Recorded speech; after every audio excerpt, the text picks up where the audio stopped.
Assalamualaikum warahmatullahi wabarakatuh sa lahat ng aking mga kapatid sa pananampalatayang Islam at magandang gabi rin po sa lahat ng ating manonood, Muslim man o hindi. Ngayon po ay day 54 at welcome sa ating araw-araw na pagbabasa ng banal na Quran sa wikang Filipino. I-click nyo lamang po ang aking profile para sa mga naunang part ng ating pagbabasa. Hinihikayat ko po kayo makibasa at magdilay kasama ko sa mga salita ni Allah na gabay para sa katauhan. Ipagpapatuloy po natin ito kung saan po tayo nagtapos kagabi. A'udhu billahi minasyaitonirrajim. Bismillahirrahmanirrahim. Ang mga bayan na yaon ay ipinababatid namin sa iyo, O Muhammad. Ang ilang balita tungkol sa kanila, katiyakang dumating sa kanila ang mga sugo na may dalang malilinaw na patunay, ngunit hindi sila maniniwala sa pinasinungalingan na nila dati pa. Ganito, nagtatakip si Allah sa mga puso ng mga hindi nananampalataya. Wala kaming natagpuang kasunduan sa karamihan sa kanila. Bagkus ay nakita naming suwail ang karamihan sa kanila.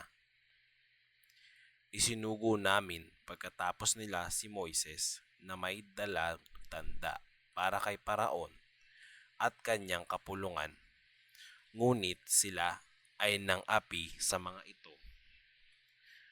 Tingnan mo ang wakas ng mga mapanira. Sinabi ni Moises, O Paraon, ako ay sugo mula sa Panginoon ng mga nilikha. Marapat na hindi ako magsabi tungkol kay Allah liban na lamang sa katotohanan.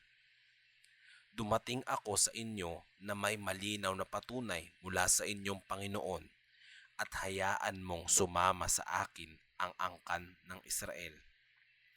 Sinabi ni Paraon, kung dumating ka na may dalang patunay ay ipakita mo ito kung ikaw ay makatotohanan. Kaya ihinagis ni Moises ang kanyang tungkod at ito ay malinaw na naging ahas. Inilabas niya ang kanyang kamay at ito ay puti sa mga nakakakita. Sinabi ng mga makapangyarihan ng nasyon ni Paraon, tunay na ito ay isang maalam na salamangkero na nagnanais na palayasin kayo mula sa lupain ninyo. Ano ang utos ninyo? Sinabi nila, hayaan muna ninyo siya at ang kanyang kapatid at magpadala sa mga bayan ng mga taga-tipon na magdadala ng lahat ng maalam na mga salamangkero.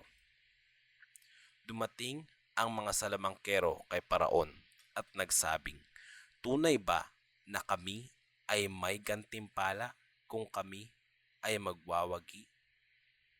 Sinabi ni Paraon, oo, at kayo ay magiging malapit sa akin. Sinabi nila, O Moises, mauna kang maghagis o mauuna kaming maghagis. Sinabi ni Moises, maghagis kayo. At nang naghagis sila ay nilinlang nila ang mga mata ng mga tao at nagdulot sa kanila ng pangamba dahil sa kanilang matinding salamangka.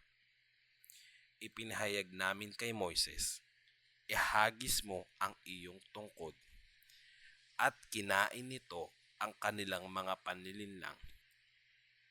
Napagtibay ang katotohanan at napawalang saysay ang kanilang mga ginagawa. Si Paraon at ang kanyang mga kasama ay nagapi roon at naging mga hamak. At ang mga salamangkero ay nagpatira pa kay Allah. Hanggang dito na lamang po muna. Inshallah bukas po natin pagpapatuloy ang karugtong nito. Maraming salamat po sa pakibasa at pakikinig. Gantimpalaan nawa tayo ni Allah. Assalamualaikum warahmatullahi wabarakatuh.